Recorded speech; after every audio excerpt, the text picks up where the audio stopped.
कब, क्यों और कैसे डूबी द्वारका? श्री कृष्ण की नगरी द्वारिका महाभारत युद्ध के 36 वर्ष पश्चात समुद्र में डूब जाती है। द्वारिका के समुद्र में डूबने से पूर्व श्री कृष्ण सहित सारे यदुवंशी भी मारे जाते हैं। समस्त यदुवंशियों के मारे जाने और द्वारिका के समुद्र में विलीन होने के पीछे मुख्य रूप से दो घटनाएं जिम्मेदार है। एक माता गांधारी द्वारा श्री कृष्ण को दिया गया श्राप और दूसरा ऋषियों द्वारा श्री कृष्ण पुत्र सांब को दिया गया श्राप। आइए इस घटना पर विस्तार से जानते हैं। प्राचीन द्वारका नगरी डेमोपिक्स। गांधारी ने दिया था यदुवंश के नाश का श्राप। महाभारत युद्ध की समाप्ति के बाद जब युधिष्ठिर का राजतिलक हो रहा था, तब कौरवों की माता गांधारी ने महाभारत युद्ध के लिए श्री कृष्ण को दोषी ठहराते हुए श्राप दिया कि जिस प्रकार कौरवों के वंश का नाश हुआ है, ठीक उसी प्रकार यदुवंश का भी नाश होगा।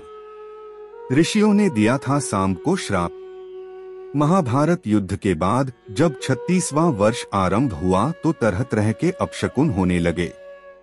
एक दिन महर्षि विश्वामित्र, कण्व, देवर्षि नारद आदि द्वारका गए। वहां यादव कुल के कुछ नवयुवकों ने उनके साथ परिहास मजाक करने का सोचा। वे श्री कृष्ण के पुत्र सांब को स्त्री वेश में ऋषियों के पास ले गए और कहा कि ये स्त्री गर्भवती है, इसके गर्भ से क्या उत्पन्न होगा। ऋषियों ने जब देखा कि ये युवक हमारा अपमान कर रहे हैं, तो क्रोधित होकर उन्होंने श्राप दिया कि श्री कृष्ण का यह पुत्र वृष्णि और अंधकवंशी पुरुषों का नाश करने के लिए एक लोहे का मूसल उत्पन्न करेगा, जिसके द्वारा तुम जैसे क्रूर और क्रोधी लोग अपने समस्त कुल का संहार करोगे। उस मूसल के प्रभाव से केवल श्री कृष्ण व बलराम ही बच पाएंगे। श्री कृष्ण को जब यह बात पता चली तो उन्होंने कहा कि ये बात अवश्य सत्य होगी। समुद्र में डूबे हुए द्वारका नगरी के अवशेष। मुनियों के श्राप के प्रभाव से दूसरे दिन ही सांब ने मूसल उत्पन्न किया। जब यह बात राजा उग्रसेन को पता चली तो उन्होंने उस मूसल को चुराकर समुद्र में डलवा दिया।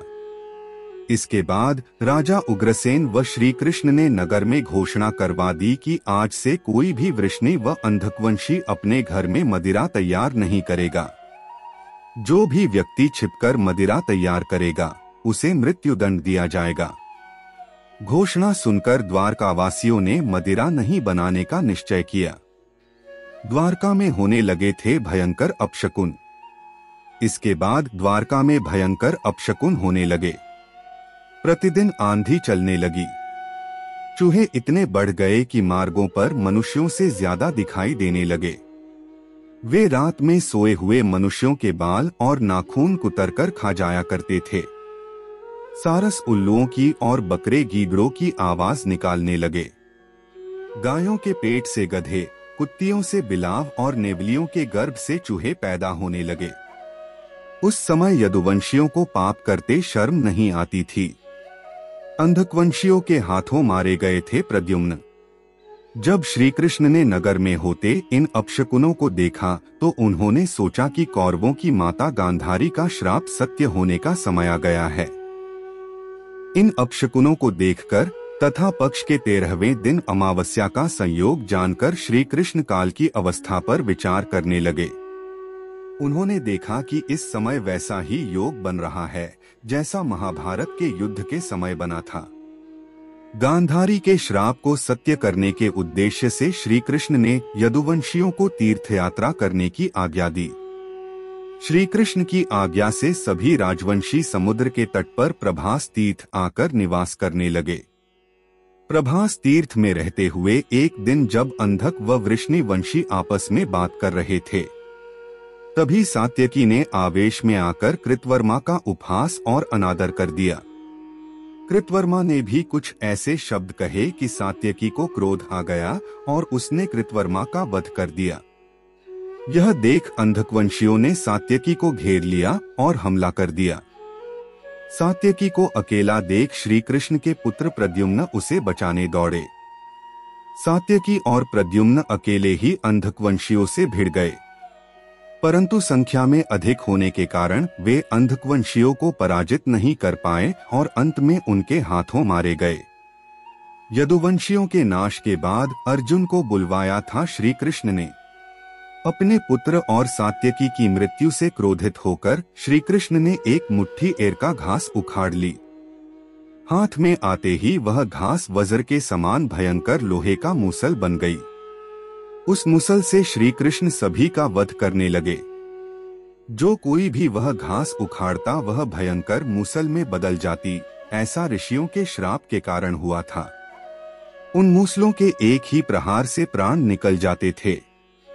उस समय काल के प्रभाव से अंधक, भोज, शिनी और वृष्णि वंश के वीर मूसलों से एक दूसरे का वध करने लगे।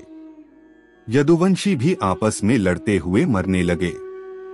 श्री कृष्ण के देखते ही देखते सांब, चारुदेशन, अनिरुद्ध और गद की मृत्यु हो गई। फिर तो श्री कृष्ण और भी क्रोधित हो गए और उन्होंने शेष बचे सभी वीरों का संहार कर डाला। अंत में केवल दारुक, श्री कृष्ण के सारथी ही शेष बचे थे। श्री कृष्ण ने दारुक से कहा कि तुम तुरंत हस्तिनापुर जाओ और अर्जुन को पूरी घटना बताकर द्वारका ले आओ। दारुक ने ऐसा ही किया।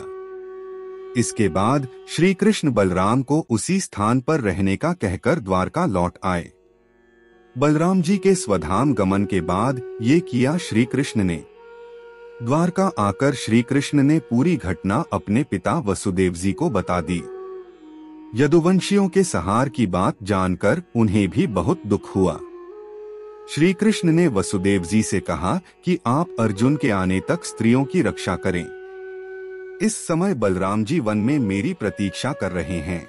मैं उनसे मिलने जा रहा हूँ। जब श्री कृष्ण ने नगर में स्त्रियों का विलाप सुना तो उन्हें सांत्वना देते हुए कहा कि शीघ्र ही अर्जुन द्वारका आने वाले हैं। वे ही तुम्हारी रक्षा करेंगे। ये कहकर श्री कृष्ण बलराम से मिलने चल पड़े। वन में जाकर श्री कृष्ण ने देखा कि बलराम जी समाधि में लीन हैं। देखते ही देखते उनके मुख से सफेद रंग का बहुत बड़ा सांप निकला और समुद्र की ओर चला गया। उस सांप के हजारों मस्तक थे। समुद्र ने स्वयं प्रकट होकर भगवान शेषनाग का स्वागत किया। बलराम जी द्वारा देह त्यागने के बाद श्री कृष्ण उस सूने वन में विचार करते हुए घूमने लगे। घूमते घूमते वे एक स्थान पर बैठ गए और गांधारी द्वारा दिए गए श्राप के बारे में विचार करने लगे। देह त्यागने की इच्छा से श्री कृष्ण ने अपनी इंद्रियों का संयमित किया और महायोग समाधि की अवस्था में पृथ्वी पर लेट गए। ऐसे त्यागी श्री कृष्ण ने देह जिस समय भगवान श्री कृष्ण समाधि में लीन थे उसी समय जरा नाम का एक शिकारी हिरणों का शिकार करने के उद्देश्य से वहां आ गया। उसने हिरण समझकर दूर से ही श्री कृष्ण पर बाण चला दिया। बाण चलाने के बाद जब वह अपना शिकार पकड़े के लिए आगे बढ़ा तो योग में स्थित भगवान श्री कृष्ण को देखकर उसे अपनी भूल पर पश्चाताप हुआ। तब श्री कृष्ण को उसे आश्वासन दिया और अपने परमधाम चले गए। अंतरिक्ष में पहुंचने पर इंद्र, अश्विनी कुमार, रुद्र, आदित्य, वसु, मुनि आदि सभी ने भगवान का स्वागत किया।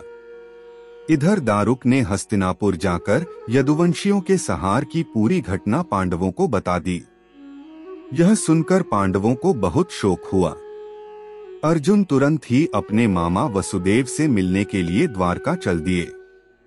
अर्जुन जब द्वारका पहुंचे तो वहां का दृश्य देखकर उन्हें बहुत शोक हुआ। श्री कृष्ण की रानियां उन्हें देखकर रोने लगी। उन्हें रोता देखकर अर्जुन भी रोने लगे और श्री कृष्ण को याद करने लगे। इसके बाद अर्जुन वसुदेव जी से मिले। अर्जुन को देखकर वसुदेव जी बिलख-बिलख रोने लगे। वसुदेव जी ने अर्जुन को श्री कृष्ण का संदेश सुनाते हुए कहा कि द्वारका शीघ्र ही समुद्र में डूबने वाली है, अत तुम सभी नगरवासियों को अपने साथ ले जाओ।